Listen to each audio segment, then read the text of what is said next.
Nós estamos aqui com o Enir Carajá, eu estou aqui com o Enir Carajá, que é do MOHAN, Movimento de Reintegração das Pessoas Atingidas pela Hanseníase. E o MOHAN, particularmente, tem um projeto que é uma preocupação com os filhos que foram separados dos seus pais após o diagnóstico de Hanseníase. Então vamos ouvir um pouquinho o Enir. Bom, nós estamos aqui na colônia Santa Fé, onde acabamos de fazer uma assembleia com os filhos separados com a comunidade.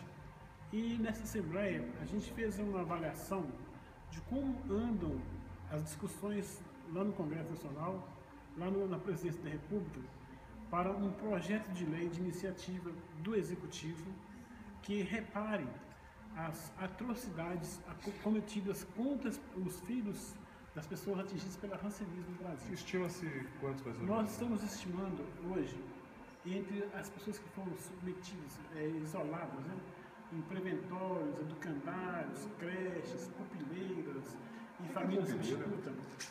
Pupileira é o berçário. E preventórios? Preventório é um local onde as pessoas estudavam até certa idade de criança para ir para o reformatório, que é onde aprendia seus ofícios. Então, quando os filhos nasciam dentro de uma colônia, Pupileira, ia para a pupileira, que era fora da colônia, e de lá ele voltava a ter contato com os pais? Não tinha contato com os pais. Nunca mais? O que acontece é o seguinte, que a Lei Federal 600, ela definiu o isolamento compulsório e a separação dos filhos das pessoas atingidas pela hanseníase, sob argumento de uma fiscalização sanitária, ou seja, para evitar que as pessoas sadias pudessem ter a doença. Nessa definição legal, então, naquele tempo, nós percebemos que houve uma atrocidade, porque é o seguinte, o Estado construiu as colônias e construiu também os educandários que foram administrados pela sociedade Eunice Weaver. Esse educandário, no caso aqui da região de Três Corações, ele foi o Olegário Nacional em Varginha. Aí é o seguinte, nós queremos que o Estado repare esses filhos, porque uma boa parte deles hoje não tiveram convivência nem com leite materno, né? Não foram cuidados pela família, alguns não conhecem nem irmãos, nem parentes, e muitos foram doados de forma irregular até para países do estrangeiro. Nós conseguimos achar pessoas na Holanda, e nas Filipinas, no Japão. Então a gente está vendo casos hoje, né, lá no Pará, por exemplo, de pessoas que estão voltando para o Brasil, reencontrando a família, porque aí nós calculamos aí que desses 40 mil filhos hoje ainda existentes, pelo menos uns 300 a 500 foram doados para famílias no exterior. E o MOHAN, ele tem essa pauta, nós temos um site que tem todas as informações referentes ao assunto, e nós viemos aqui para acalentar os filhos de que o movimento não está parado. A luta continua, nós queremos sensibilizar o poder público federal, através da Presidente da República, do Congresso Nacional, do Tribunal de Contas da União, de que há uma dívida histórica que deve ser reparada. Mas como é que era? Aqui os filhos nasciam aqui? Ia para o preventório. Direto? Diretos. Nem a mãe não via. Daqui eu não sei bem, que eu sou de Bauru.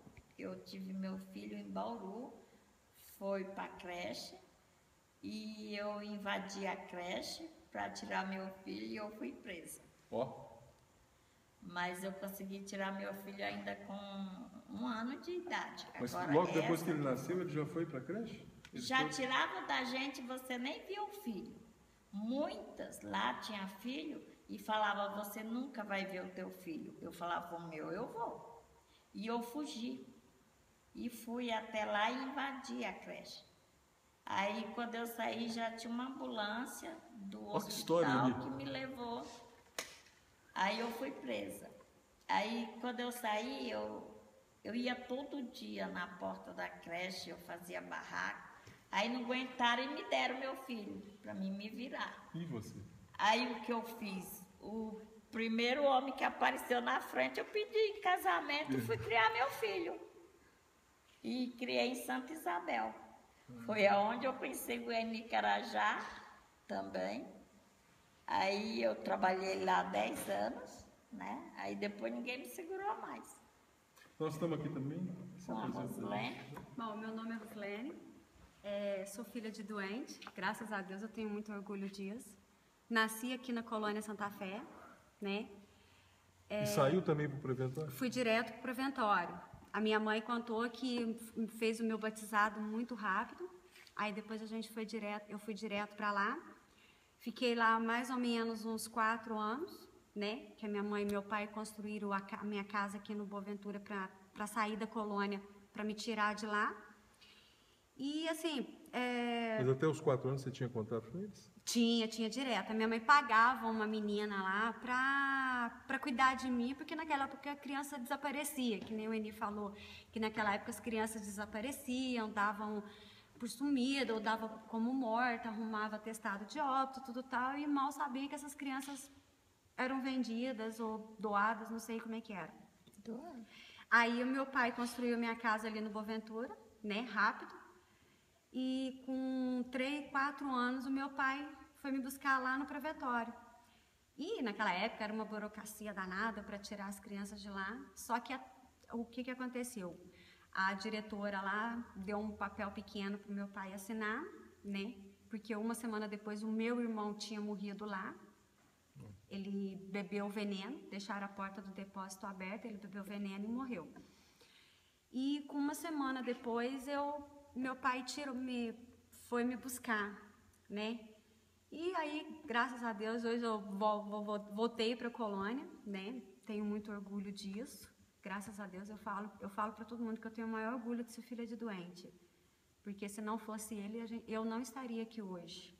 Não na colônia, mas...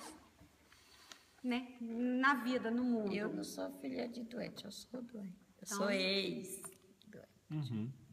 Bem, são essas histórias que fazem a história da Casa de Saúde Santa Fé, da Colônia Santa Fé.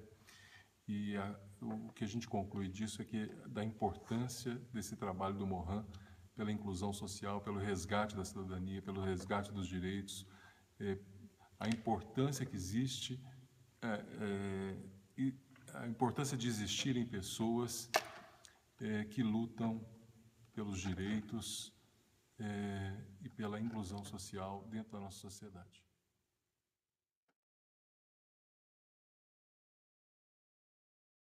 Então vamos lá, Eni, primeiramente, qual o objetivo da sua visita aqui em Três Corações, aqui na Colônia Santa Fé?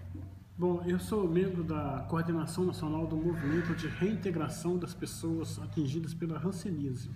Essa coordenação de 8 membros, com um colegiado de 27, que é um por cada estado, a gente reuniu em Marituba, no Pará, e nós percebemos o seguinte: primeiro que existe uma luta muito grande do nosso movimento para que as quase 40 mil pessoas que foram separadas das famílias em função da hanseníase tivessem um reconhecimento pelo poder público federal de que erraram nessa separação e que pudessem, inclusive, ao reconhecer o erro, definir uma forma de reparação do que aconteceu do ponto de vista psicológico, social, a essas pessoas, porque, segundo a Lei 600 de 1940, era obrigado isolar compulsoriamente as pessoas que tinham hanseníase e também separar os filhos, colocando-os em preventório, educandário,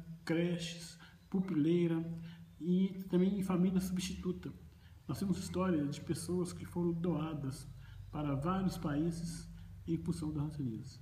Como é que está essa luta hoje, na prática? Como é que está esse movimento? Bom, no nosso encontro lá no Pará, nós decidimos o seguinte: nós iríamos fazer 31 grandes assembleias no Brasil, nos pontos focais onde esses filhos se encontram. No caso aqui de Três Corações, o ponto focal central é a Colônia Santa Fé e o educandário Olegário Maciel em Varginha. Então a gente começou fazendo o quê? Primeiramente, definindo os pontos focais e um dirigente que acompanharia esses pontos focais. No caso aqui de Três Corações fui eu. E essa luta está pulverizada a nível nacional. Por quê? Nós entendemos que o poder público, pensando na presidência da República e nas duas casas, que é a Câmara dos Deputados e o Senado, devem apontar saídas de reparação. Nós não queremos reparação apenas financeira, queremos uma reparação do ponto de vista social, fornecimento, propiciar o acesso dessas pessoas à habitação digna, através da Minha Casa Minha Vida e outros programas sociais, e também na área da saúde, o acompanhamento psicológico e social dessas pessoas, porque uma boa parte deles estão na faixa de 45 anos acima, tem muitos com problemas sérios, né, de medicamentos que tomavam lá nos preventórios para dormir e afetou a massa encefálica. No caso, eu até um lema de vocês, né? Essa questão da hanseníase, ela tem cura e o preconceito também, a gente luta contra. No caso específico dessa campanha, quais são os resultados que vocês já obtiveram através dessas visitas que vocês fazem nesses centros aí, como a Colônia Santa Fé? Bom, eu posso de cadeira apontar que depois que aconteceu a presença do movimento, que foi fundado em 1981, no dia 6 de junho, aconteceu uma verdadeira revolução e uma educação preventiva, porque nós tivemos a diminuição do preconceito em relação à doença em vários pontos do país, primeiramente porque nós defendemos que a hanseníase não é apenas hospitalar, ela tem que se dar através da atenção básica lá nos bairros onde o cidadão mora, né?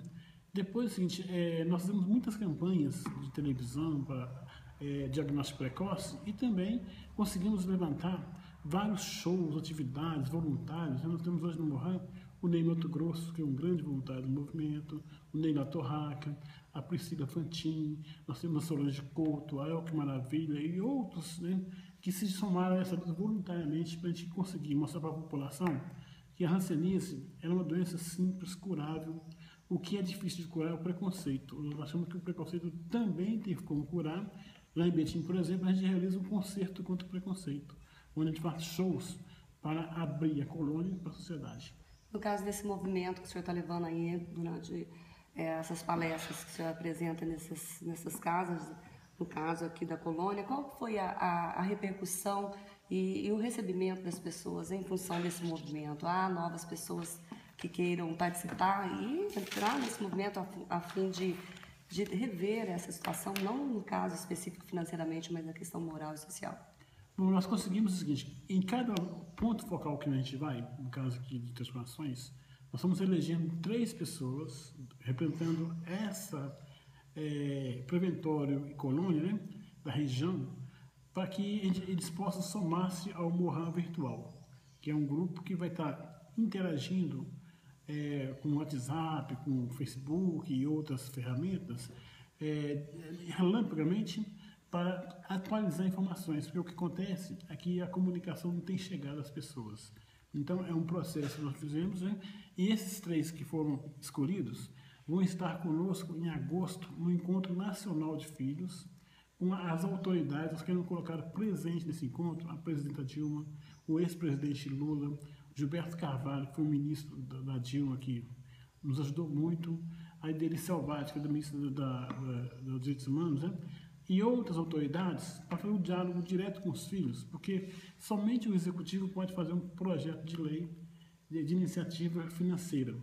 E nós achamos o seguinte, que já chega de sensibilização. Agora é hora para a gente ir para cima, mostrar a organização, e nós vamos fazer esse encontro, então, provavelmente em agosto. Se tiver uma novidade, pode antecipar. E nesse encontro nós vamos fazer, talvez, aí, um rascunho final do projeto de lei que vai ser enviado para o Congresso Nacional. E as pessoas que não tiveram acesso a essa palestra que o senhor teve aqui na colônia e quiserem fazer parte e obter mais conhecimento sobre esse movimento, quais são os contatos, principalmente em via virtual? Bom, nós temos um contato que é infalível, que é o 08.262-001, que é o nosso 0800 que eles falam, né, gratuito, do Morran, que tem os voluntários do Telerance que atendem e já encaminham para as lideranças locais. Aqui em Três Corações foi eleito o José Vitor de Oliveira, o Luiz Marinho da Costa e a Rosilene Maria Moreira de Souza. Esses 3, junto com os nossos voluntários do Morran, o Morran não é só pessoas, tem um Morran virtual. O nosso site é www.morhan.org.br.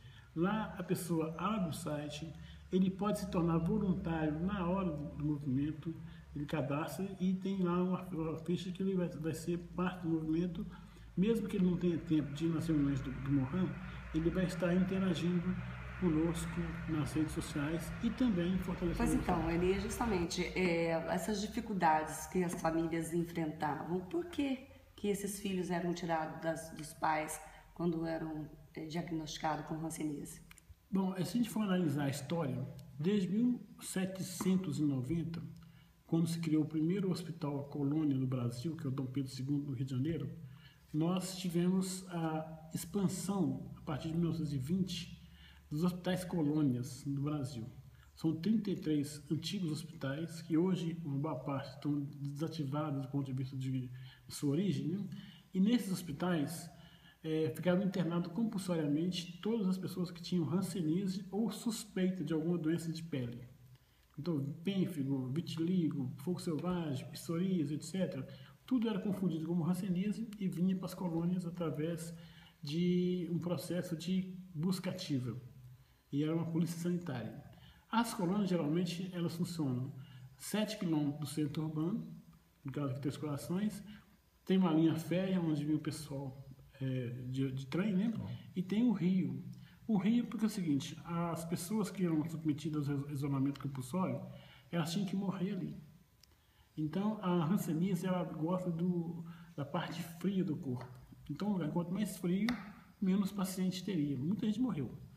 E aí é o seguinte, muitos sobreviveram. Por quê? Porque é uma doença que ataca os nervos periféricos. Então, com isso aconteceu o quê? O Estado construiu as colônias e a sociedade do Estado, através das damas de caridade, na época, faziam chás de caridade no sentido de arrecadar fundos para construir as escolas onde iria abrigar as crianças, que era pupileira, sabe? Desde nascido, pupileira, depois preventório, educandário, reformatório. Então tinha as fases de idade até chegar aos 16 anos para pessoas já serem doadas já. Muita gente já foi doada antes. A gente tem história de pessoas que estão na Bélgica, na Holanda, na Alemanha, na Itália, que foram doadas aqui no Brasil através de santas casas de caridade, uma série de outras coisas. O movimento agora começa a recuperar quem são essas pessoas, está indo atrás para reencontro familiar.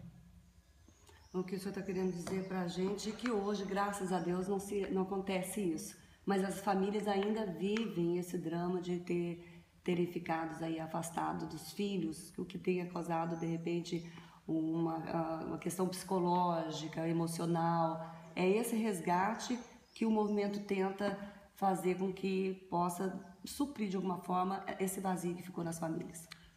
Sim, porque se nós formos analisar a história, nós conseguimos agora, em 2007, recente, que o ex-presidente Lula assinasse a Lei Federal 11.520 de 2007, que reparou e indenizou parte das pessoas que foram submetidas ao isolamento nas colônias. Só que essas pessoas, uma boa parte deles, tiveram perda dos filhos. Alguns foram recuperados, outros não, porque o Estado devolveu, através dos preventórios, os filhos para a sociedade em 92, sem preparar as famílias para recebê-los. Então foi uma dificuldade nas colônias, muitos filhos não conseguiram a convivência com a família, moram separados ainda, mas assim, nós conseguimos então fazer isso, a reparação dos pais, que são 8.800 pessoas que foram reparadas no Brasil, com 2 salários mínimos por mês, né? E nós queríamos que essa reparação se estendesse àqueles que ficaram de fora, que são as pessoas que foram submetidas a isolamento compulsório, mas que não tiveram internado na colônia, mas tiveram, por exemplo, morando aqui no bairro Boa Ventura e outros bairros próximos, né? Perto da família, ou então os filhos que foram separados, que uma boa parte deles, em 94, ainda conseguia sair daqui para o preventório. Somente em 1986 é que a gente suspendeu de vez a internação compulsória.